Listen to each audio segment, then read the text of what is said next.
Kita masuk ke segmen pertama ya, Bu.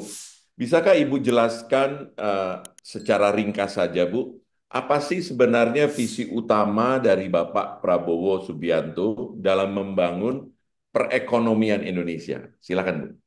Iya, terima kasih Pak Roy dan Pak Budi Sucipto. Ini suatu kehormatan ya buat saya untuk bisa me, apa, memberikan ya satu ya satu patah dua kata di podcast ini.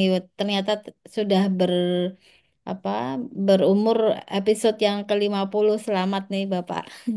Nah, terkait dengan visi misi ya Presiden Prabowo ini, kalau boleh saya share screen sebentar. Ya. Nah, di sini Bapak Ibu bisa melihat ya bahwa ini pemerintahan Presiden Prabowo ini punya target ya, pertumbuhan ekonomi itu sebesar 8% gitu kan. Ini target yang bukan main-main kan, karena selama pemerintahan Presiden Jokowi 10 tahun kita ini pertumbuhan hanya 5 sampai 6% gitu ya. Tidak lebih dari 6%. Nah, ini Pak Prabowo membuat gebrakan gitu, targetnya 8% ya. Kemudian tax revenue ya, tax ratio di situ dikatakan sekitar 23% gitu ya. Nah, ini menurut saya target yang terlalu tinggi ya. Sejak pemerintahan Presiden Jokowi saja 10 tahun itu pertumbuhan ekonomi ya stagnan di 5% gitu. Nah, ini menurut saya harus ada achievement yang luar biasa gitu ya untuk bisa mendorong ini bisa tercapai targetnya. Gitu, Bapak, menurut saya.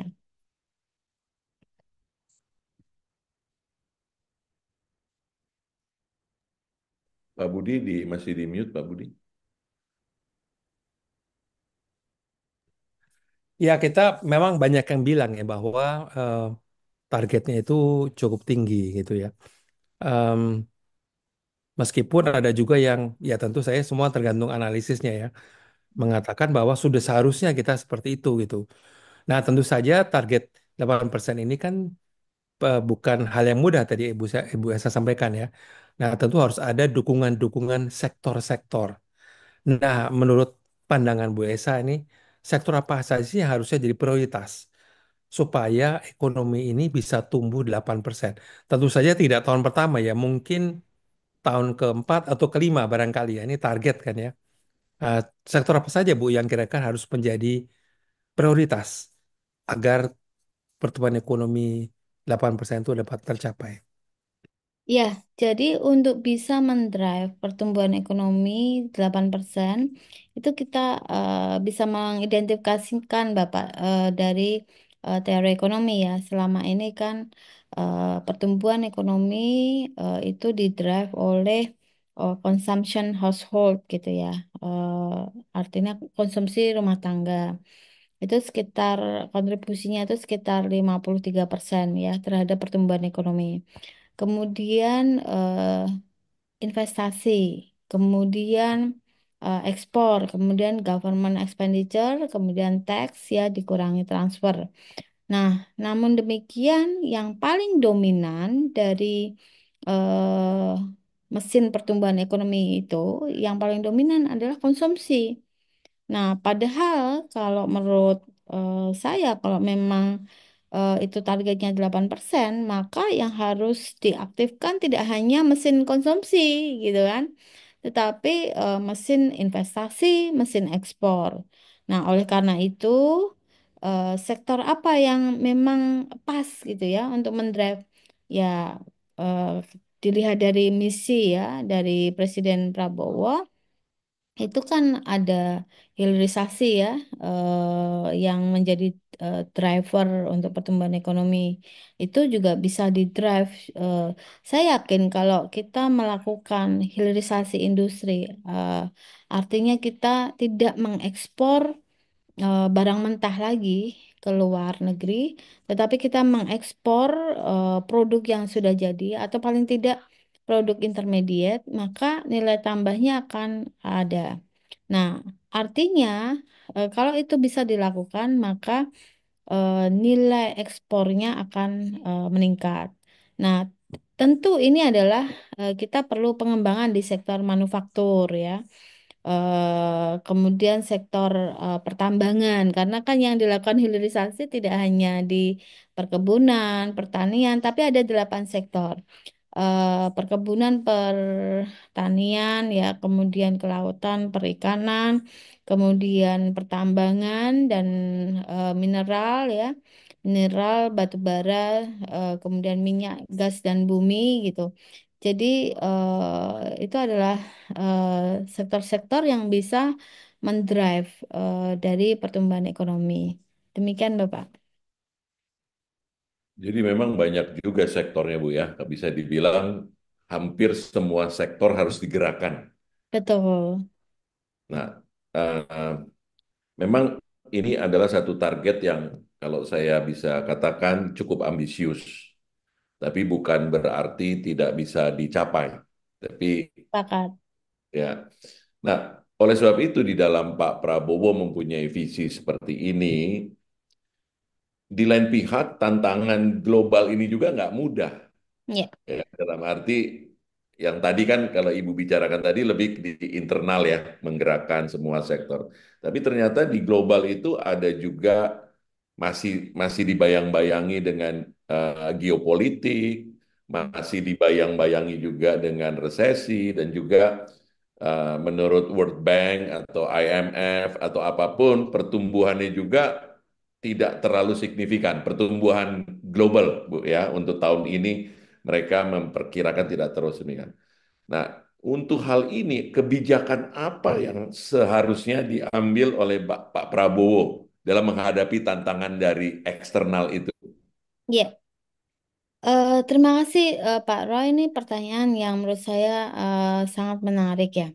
Untuk bisa tidak tergantung ya, saya memahami tidak tergantung, ketergantungan kita itu tidak tinggi ya kepada dunia luar. Eh, Berarti kan kita harus ini ya melakukan kalau bisa memproduksi barang kita sendiri, kita konsumsi sendiri gitu. Contoh misalnya kalau kita tidak ingin tergantung, paling tidak urusan pangan ya. Jadi kalau program Pak Prabowo ini kan ada swasembada pangan dan swasembada energi. Saya dukung itu, sepakat Hmm. itu. Nah, oleh karena itu paling tidak urusan pangan itu kita tidak tergantung. Jadi masalah beras ya, selama ini kan kita impor. Kita pernah kok melakukan swasembada pangan dan mendapat penghargaan dari FAO itu tahun 84. Jadi pada saat itu bisa, kenapa sekarang tidak bisa? Nah, itu yang jadi apa? Harusnya menjadi trigger kita, motivasi kita. Nah, yang kedua, agar kita tidak tergantung dengan dunia luar, maka ya dijaga fundamental ekonominya gitu. Selama ini kan kita sangat rentan. Contoh misalnya nilai tukar rupiah terhadap US dollar. Itu kan kalau ada gonjang-ganjing di luar gitu, langsung kita terdepresiasi. Nah, caranya seperti apa? Ya, pertama ya kurangi utang gitu kan. Nah, untuk bisa mengurangi utang, maka harus meningkatkan pendapatan negara. Ya, tidak hanya dari sisi pajak ya, tetapi pemerintah harus lebih berkreatif gitu loh, mengenerate income. Karena orang kalau dipajakin terus juga teori ekonomi mengatakan ya dalam lever curve kan, semakin tinggi tarif pajak itu bukan berarti semakin tinggi tax revenue atau semakin besar tax revenue. Tetapi yang harus dipahami adalah ekonomi tumbuh dulu, baru tax revenue akan naik gitu. Jangan dibalik gitu. Nah, sehingga kalau pendapatan negara bisa di-create lebih banyak, ya intinya kalau kita kaya ya nggak akan inilah mudah tertular ya. Kalau kita sehat, stamina kita kuat, maka tidak akan tertular. Meskipun orang flu di sebelah kita, nggak akan tertular gitu. Tapi kalau kita staminanya buruk, maka orang berada setengah kilo dari kita aja, itu mungkin bisa tertular gitu. Ibaratnya seperti itu, Pak Roy. Jadi yang kedua, resepnya adalah meningkatkan penerimaan negara lebih banyak dengan dari sumber-sumber yang misalnya di drive itu sektor pariwisata, di drive industrinya gitu ya, di drive apa tenaga-tenaga yang bekerja di luar negeri. Artinya devisa negara itu akan lebih banyak coming to Indonesia itu. Nah, yang ketiga adalah ya kita bisa produksi sendiri kayak seperti Cina. Ya, Cina itu melakukan satu lompatan dalam kurang lebih 20 tahun dia bisa menjadi negara maju. Apa yang dilakukan oleh Cina? Dia meningkatkan sumber daya manusia, kualitas sumber daya manusia. Nah, kalau bicara sumber daya manusia, bicara ini pakarnya Pak BWS gitu. Terus yang kedua, teknologi. Kalau sumber daya manusianya udah pinter, maka dia bisa melakukan transfer teknologi. Nah, dua itu bisa terjadi kalau aliran modalnya itu diperkuat. Jadi, makanya saya tuh heran gitu ya.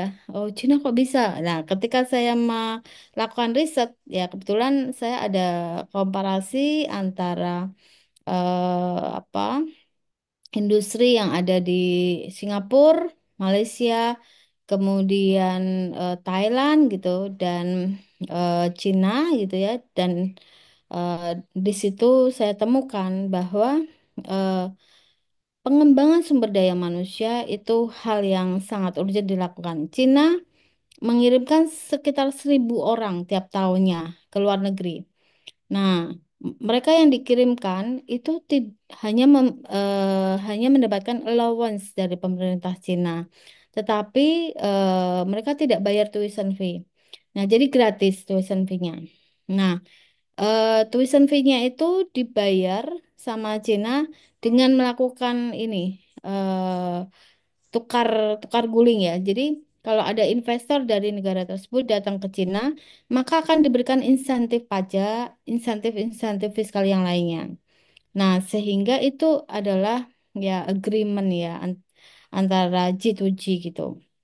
Yang kedua, kalau mereka sudah eh, bisa meningkatkan kualitas sumber daya manusianya, sekolah di luar negeri, terus kemudian diminta balik.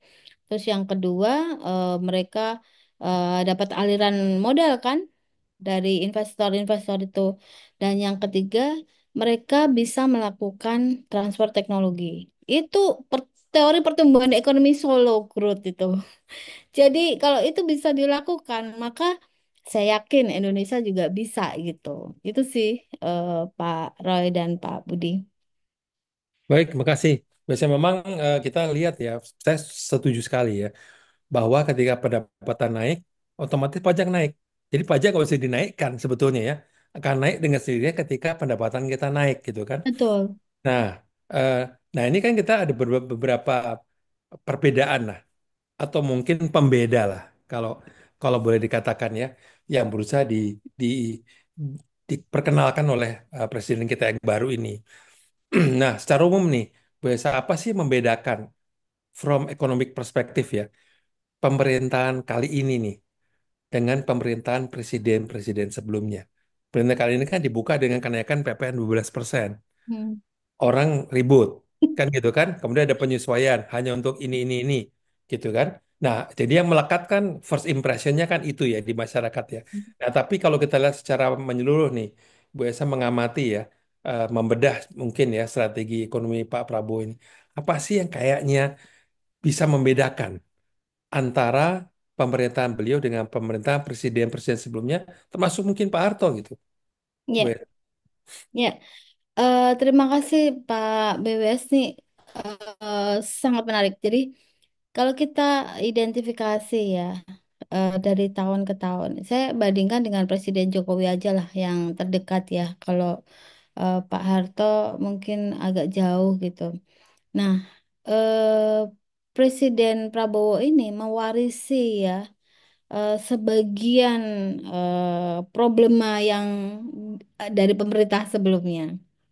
Jadi pertama karena ada utang. Tahun ini saja sudah jatuh tempo utang 800 triliun. Nah, tahun depan berapa lagi? Seperti itu. Jadi warisan utang ini yang harus ditanggung oleh Presiden Prabowo. Nah, yang kedua, tax ratio yang rendah gitu. Jadi selama pemerintahan Presiden Jokowi ini turun terus. Nah, kalau dibandingkan dengan kejayaan tax ratio pada zaman Presiden Soeharto, itu paling tinggi sekitar 21-22% tax ratio. Itu sekitar tahun 80-an dan eh, ternyata karena apa? Karena ada booming oil price pada saat itu.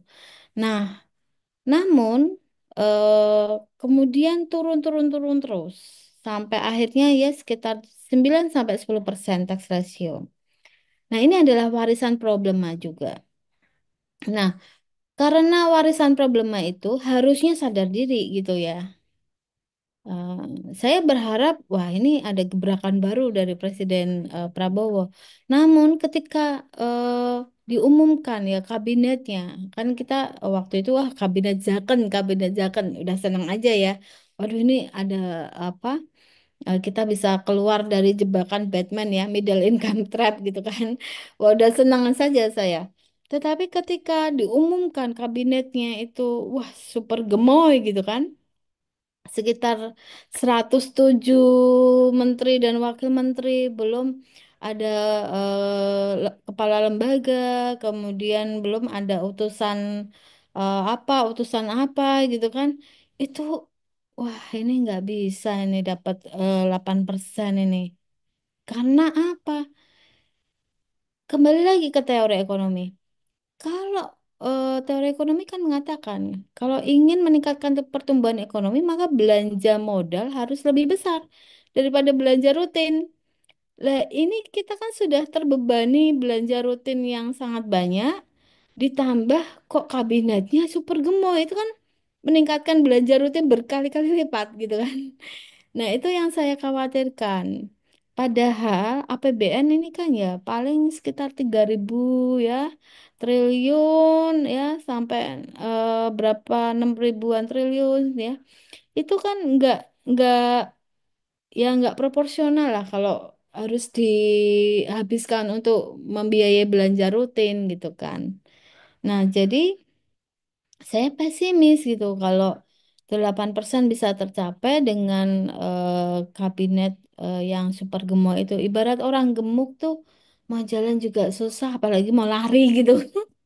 Itu sih, Bapak. Baik, Bu.